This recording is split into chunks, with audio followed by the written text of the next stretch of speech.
Hi, everybody, and welcome to episode number 434 of For Immediate Release. I'm Shel Holtz. And I'm Neville Hobson. In a world closely watching the US political landscape, the outcome of the 2024 presidential election has left many stunned, not only by Donald Trump's overwhelming victory, but by the speed and clarity with which it was achieved. It reflects a shifting political landscape where traditional powerhouses of influence, established mainstream media, and celebrity endorsements found themselves increasingly limited. We'll talk about what this means and more right after this. On one hand, we see the reach of old media diminishing, unable to decisively sway public opinion or check political figures as effectively as it once did. Outlets like the New York Times and CNN rigorously reported on Donald Trump's policies and authoritarian tendencies, yet Trump's voter base remained unshaken, reinforcing the notion that mainstream media no longer holds the powerful gatekeeping role it once did. Platforms like Joe Rogan's podcast, with its significant engaged following, showcased how media consumption patterns are leaning towards unfiltered direct channels that sidestep traditional editorial influence. In essence, says Semaphore Media in its latest newsletter, old media now grapples with its own limitations as emerging platforms, often with looser content guidelines, reshape where and how people engage with political narratives. In parallel, the election highlighted the declining impact of celebrity endorsements, once a defining force in shaping public support. High-profile figures like Taylor Swift, Oprah Winfrey, and Lady Gaga threw their support behind Kamala Harris, echoing the once powerful endorsements of the past, such as Oprah's game-changing endorsement of Obama in 2007. Yet in 2024, this strategy appears to have lost its punch, according to Mark Borkowski, in a sweeping analysis of the declining influence of celebrity endorsements. Younger audiences, while registering to vote in response to celebrity appeals, did not sway the election outcome significantly, as these endorsements did not mobilize voters beyond their already polarized bases. The conservative counterculture appeal, personified by figures like Elon Musk and Joe Rogan, appears to have more traction in today's fractured media landscape, particularly with audiences that see celebrity endorsements as part of the very establishment they oppose. Together, these trends reveal two sides of the same coin in modern US elections. The waning influence of legacy media and celebrity endorsements underscores a broader shift towards decentralized, niche-oriented information and influence, raising crucial questions about the changing role of traditional institutions in American political life. There's more to such assessments, according to a couple of reports you found, Shel, from the Wall Street Journal and Digiday. What does that add to the landscape we now see? I think there's a lot for communicators to pay attention to here, and we need to pay attention to it because it goes beyond politics. If this is how people are being influenced, and that is our role as communicators, particularly in the marketing and public relations realms, we need to figure out how we play in this particular space. Trump went on 30 some odd podcasts. He spent considerably less in this last election cycle on social media than he did 4 years ago. And social media doesn't seem to have played a tremendous role beyond the fact that, TikTok, as we've talked about in the past, has become a place where a lot of younger people, Gen Z, go for news. And I was intrigued to find in the last weeks of the election, a lot of people were being introduced to the Access Hollywood tape from 12 years ago for the very first time because it was being shared on TikTok, and they were sort of shocked and distressed by it. But beyond that, we didn't see the fake ads and the fake posts and the fake news sites that were being tossed around in Facebook posts. We just didn't see the influence of social media. It was going where people were. In one of the articles I read, they made the point that 100% of the manosphere listens to podcasts. This is the group of men who feel disenfranchised and they want the manly men type that view of masculinity that seems to be very popular with the political right.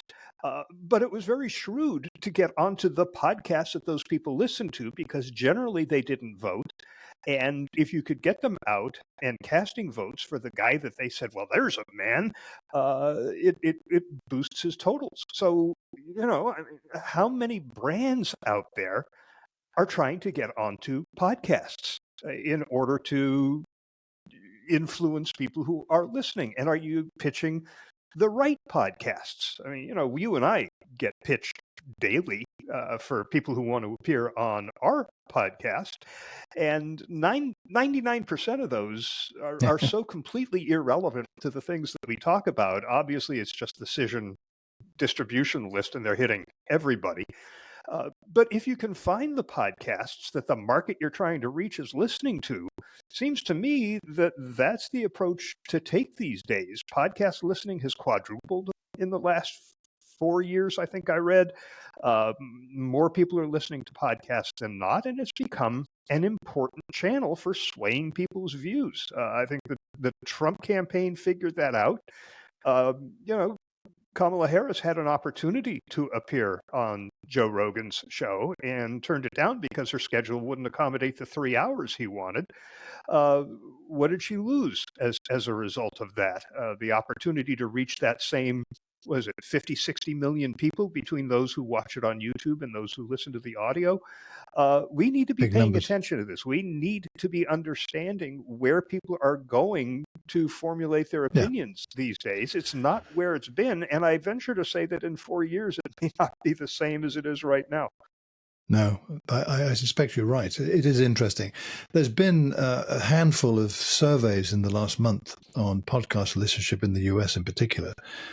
All of it basically saying that this is increasing by X%, that's increased, this has grown, the works.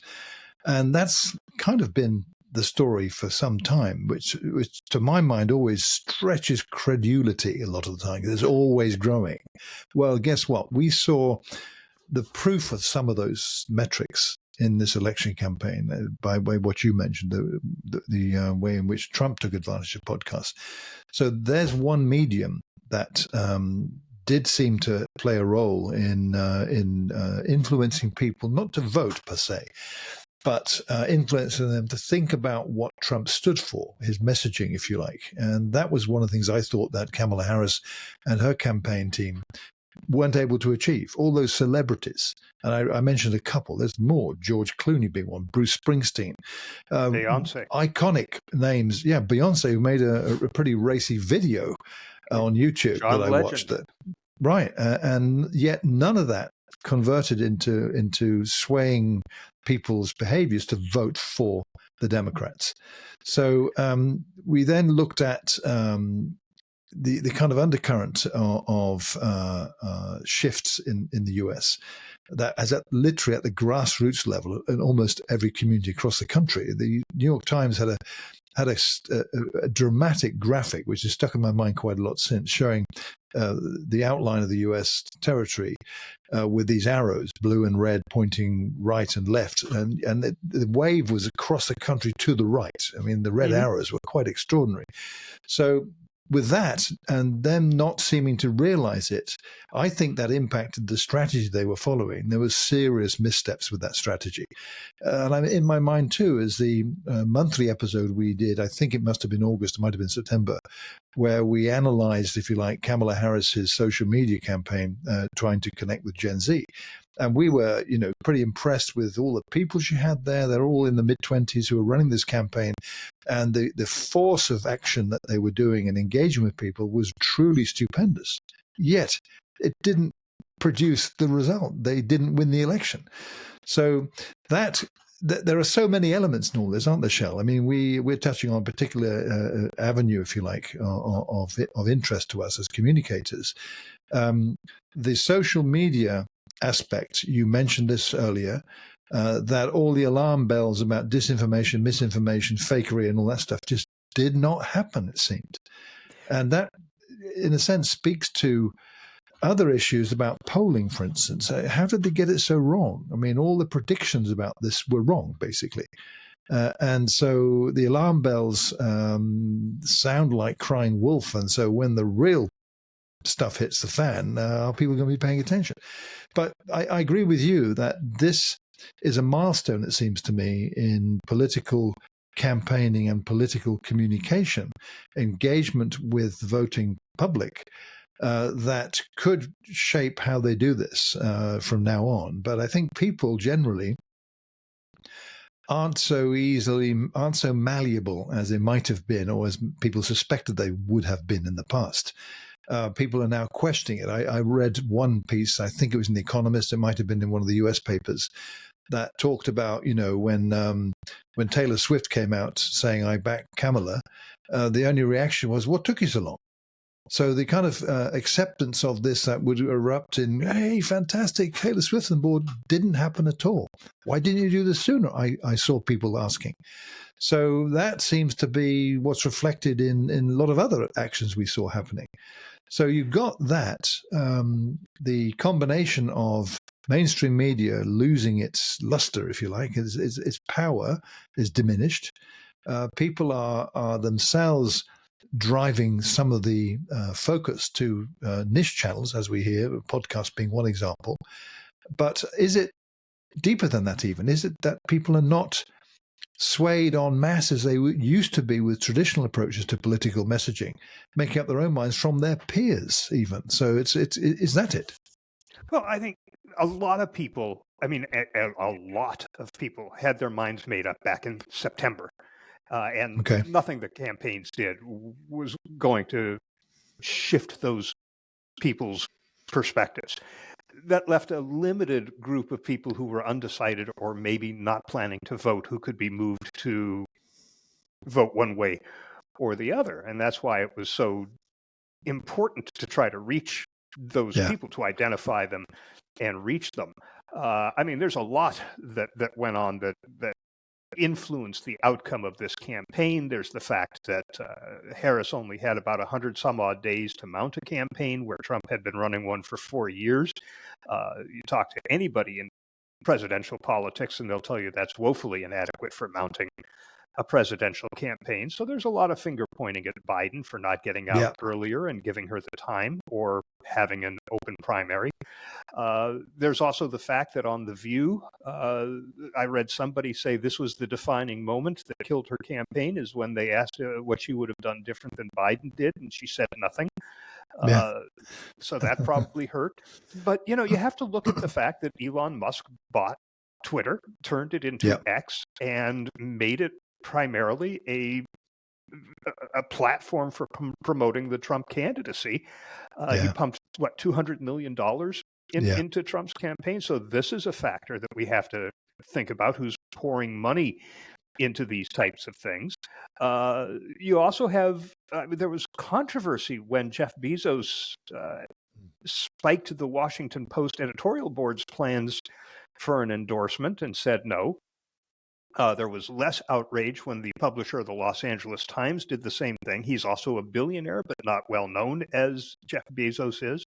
But ultimately, the New York Times did endorse Harris. How much sway did that have? I've heard that newspaper endorsements hardly ever carry any sway. It's more just demonstrating the alignment of the paper with its values.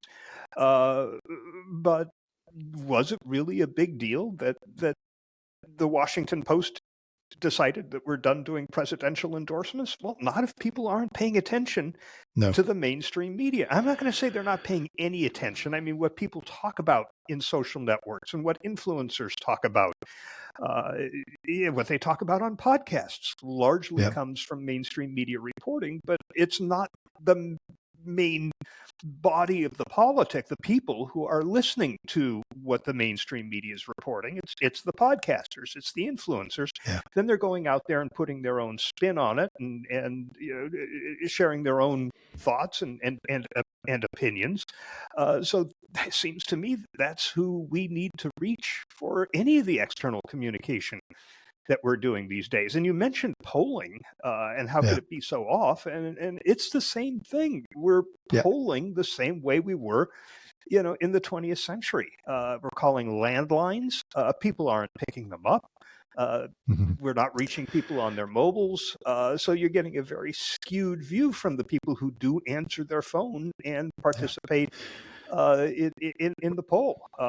So it's Yeah. inaccurate. And I'm not sure anybody's figured out a better way to do this yet. I was following one guy who said, "Oh, the current methods of polling are completely useless these days. I'm doing something different." And it was all focus group based and things like that. But he called all 7 swing states for Harris, and they all went for Trump. So, kudos to Yeah. him for trying something new. Didn't work. And what that suggests to me, again, if we take this out of the realm of politics and into the world of brands, are we researching correctly, or are we relying on 20th century research methodologies that aren't giving Mm. us the results that we need? It clearly is that latter part, Shell, it seems to me, because this is simply another sign of these huge shifts that are happening in societies, and in this case, the US, in American society. So, we talk about the increase in podcasts. We've discussed plenty of times before where people are getting their news. TikTok and other social channels are primary for certain generations. Traditional media is imploding in the sense of reach and influence. In all the stories we've mentioned on national newspapers in our respective countries, regional, local newspapers, they're all declining circulations. In this country, similar to the US, I suspect local newspapers are simply, particularly online, are peppered with pop-ups, trash, they track you, you name it, so you don't go there.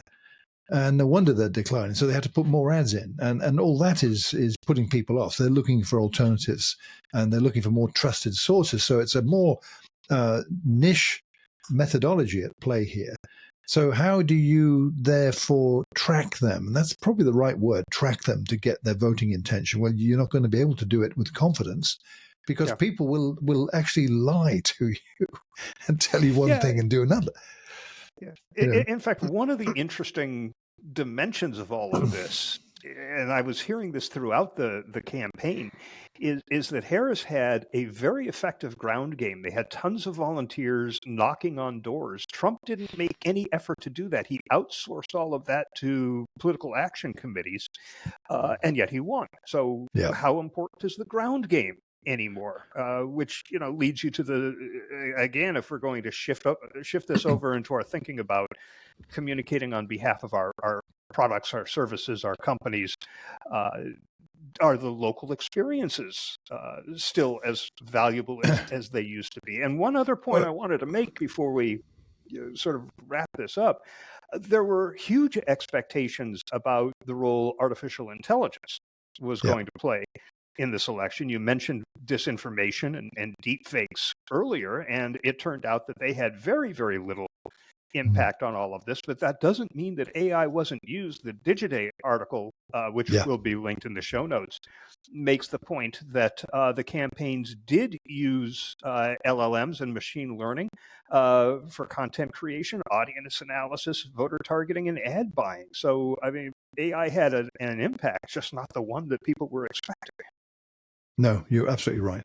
So this was a shifting sands election without any doubt. All the old methodologies, the old values suddenly were not what you expected. You can't really trust any of this anymore, and yet no one seems to know how to make changes here.